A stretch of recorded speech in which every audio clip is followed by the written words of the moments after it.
Series के पाठ 13 मानवीय करुणा की दिव्य चमक का दोहरान करें। मानवीय करुणा की दिव्य चमक पाठ के लेखक हैं सर्वेश्वर दयाल सबसे सर्वेश्वर दयाल सबसे। इन्होंने अपनी लेखन साहित्य में खूब नाम कमाया है और बहुत सारी उनकी रचनाएं हैं। अभी हम आपको बताते हैं उनके नाम। इनका जन्म बस्ती उत्तर प्रदेश बस्ती जिले में सन 1927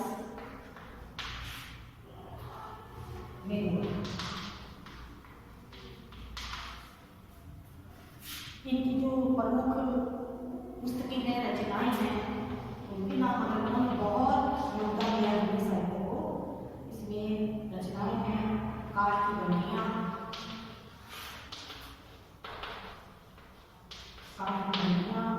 बांस का फूल,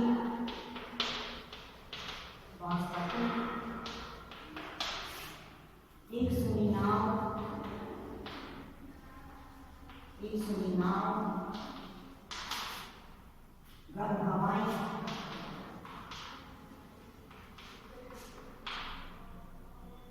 जंगल का दर्द,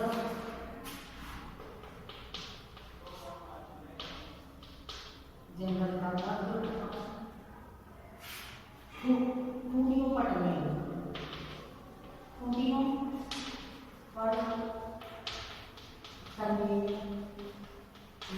आदि ये रचना है। प्रमुख रचना जो हम पढ़ रहे हैं, इनकी जो भाषा शैली है वो बड़ी चित्रात्मक शैली के विख्यात है। भाषा शैली का भाषा शैली जो है ये चित्रात्मक शैली के लिए विख्यात है। शैली के लिए विख्यात प्रसिद्ध है। अब इसमें मानवीय करुणा की दिव्य चमक पाठ में ये फादर कामिल बुल्के के बारे में, ये जो पाठ है ये फादर कामिल बुल्के के जीवन पर आता है। प्रस्तुत पाठ फादर कामिल बुल्के के जीवन पर आधारित है।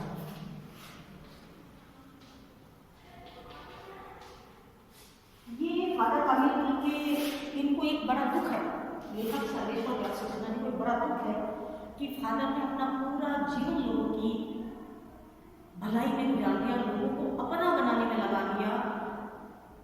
फादर, मैंने आपको पहले भी पढ़ाया, तो फादर जहाँ कहीं मिलते थे लोगों को यूं बाहों में भर लेते थे, गले लगा लेते थे। और उनका आखिरी समय गैंग्रीन एक जहरीला बुरा हो गया। फादर की मृत्यु का कारण क्या था? फादर की मृत्यु गैंग्रीन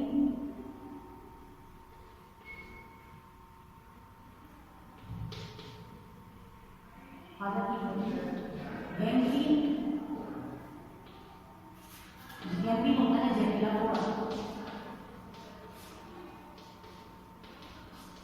गैंग्रीन से होने पर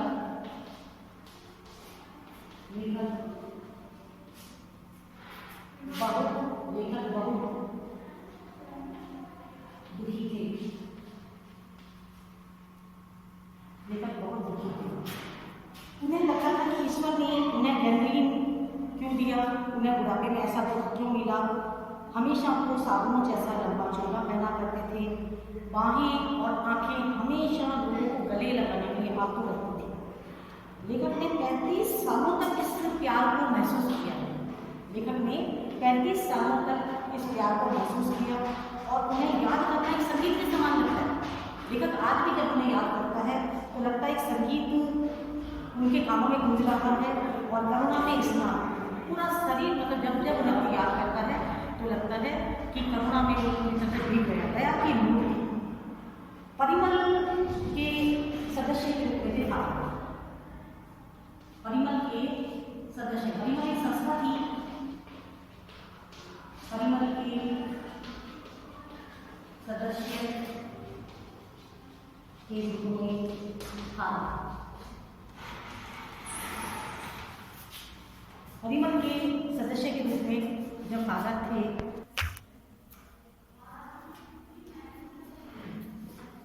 फादर कामिल गुल्के के लिए सर्वेश्वर द्वैल सक्सेना जी ने जो बताया, उसमें सबसे बड़ी बात तो ये कि लेखक को इस बात का गहन दुख था कि जिस व्यक्ति ने अपना पूरा जीवन प्यार का समुद्र बना करके लुटा दिया, उस व्यक्ति की मृत्यु गैंग्रीन नामक जहरीले फोड़े से क्यों हुई।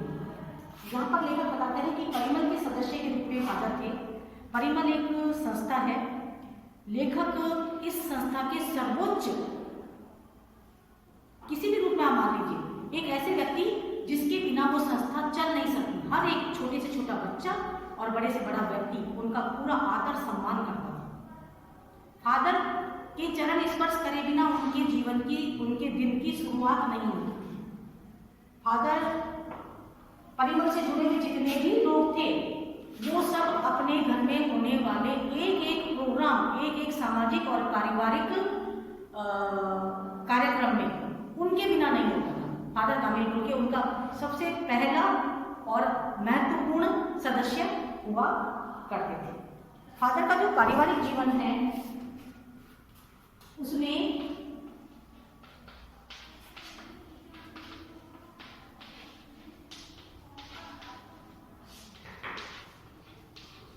फादर रैम्स चैपल से थे। रैम्स चैपल में रहते थे वो, और वहाँ पर लोग उनको साइकिल चलाते थे। अक्सर जब भी वो घर से निकलते थे, एक साइकिल थी, साइकिल से वो सड़कों पर दौड़ लगाया करते थे। और साइकिल के अलावा कभी किसी व्यक्ति ने उनको और किसी जरिए से सफ़र करते नहीं देखा। उनके घर में माँ थे, माँ, पिता, 2 भाई, 1 बहन थी, लेकिन उनकी अपनी बहन से बहुत ज़्यादा मानते थे। धीरे धीरे जब वो एक बार सन्यासी के पास गए बनने के लिए, धर्मगुरु के पास, कि मैं सन्यासी बनना चाहता हूँ और भारत जाना चाहता हूँ, तो बड़ा धर्मगुरु को बहुत आश्चर्य हुआ कि सन्यास लेना चाहते हो और वो भी भारत जाना चाहते हो। बोला बिल्कुल, मैं रैम्स चैपल में नहीं रहना चाहता, सन्यास लेकर के मैं भारत जाना चाहता हूँ। धर्मगुरु ने उनकी बात को माना और उन्हें सन्यासी बना करके वो भारत आए। भारत आने के बाद में उन्होंने सबसे पहले तो रामकथा का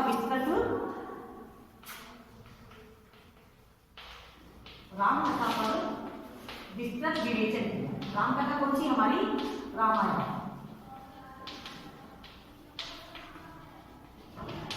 रामकथा को उन्होंने पढ़ा गहन रूप से, और उसके बाद उन्होंने पूरा लोगों को जब और ज़्यादा विवेचन करके समझाया, तो लोगों के दिलों में भारत में आते ही बस गए। अपना तो बड़ा जीवन था उनका, जिसे भी देखा अपना बना लिया। और फादर कामिल गुल्के सन्यासी जरूर थे, लेकिन जहां कहीं लोगों में गए सबको अपना बना लिया। एक प्यार का सागर उन्हें कहा गया, एक प्यार का सागर जो सबके ऊपर प्यार की बरसात करे, दया, मानवता, ये सब उनके प्रमुख गुण थे। फादर की मृत्यु जब हुई, अंतिम संस्कार, फादर की मृत्यु, अंतिम संस्कार के समय लेखक ने क्या कहा आपको? जब लेखक ने आखिरी बार उनसे मिले लेखक, तो उन्हें एक ताबूत में देखा। सबकी आंखों से निर्झर आंसू बह रहे थे, और लेखक को एक बात जरूर लगी कि इस समय एक ऐसा बेटा धरती की गोद में जाने जा रहा है जिसने अपना पूरा जीवन एक छायादार फल फूल वाला वृक्ष के रूप में अपना पूरा जीवन समर्पित कर दिया है। लोगों ने कहा, सत्यप्रकाश जी थे, उन्होंने भी उनको, बहुत बड़े राइटर थे, उन्होंने उनको श्रद्धांजलि दी और उन्हें स्पेशली रूप से कहा कि आज जो व्यक्ति जिन्हें हम धरती को समर्पित कर रहे हैं, वो एक फल फूल छायादार पेड़ है। इन्हें धरती को हम समर्पित कर रहे हैं, लेकिन जब जब हम इन्हें याद करेंगे, तब तब हमारे सामने वही छायादार पेड़, वही अपना तो भरा जीवन, वही प्यार भरा सागर हमारे सामने आ जाए। ऐसे थे हमारे फादर कामिल गुल्के, जिन्होंने रैम्स चैपल में जन्म लेकर के भी हमारे भारत के लिए और हिंदी को हमारी मातृभाषा जो हिंदी है उसको उन्होंने बहुत प्रोत्साहित किया। हमारे राम की, हमारे जीवन की स्टार्टिंग राम से होती है बेटा और अंतिम भी राम से होती है। पता है ना आपको, हमारा जीवन स्टार्ट राम से होता है और अंत भी हमारा राम से होता है। उस पर उन्होंने बाहर का होते हुए भी विवेचना की, और ऐसी विवेचना की कि लोग उनके क्या कह सकते हैं, अभिभूत हो गए कि किन शब्दों में उन्होंने, ठीक है, फादर का भी भूलिएगा, हम अर्थग्रहण संबंधित प्रश्न उत्तर कल वाली क्लास में करेंगे। Thank you.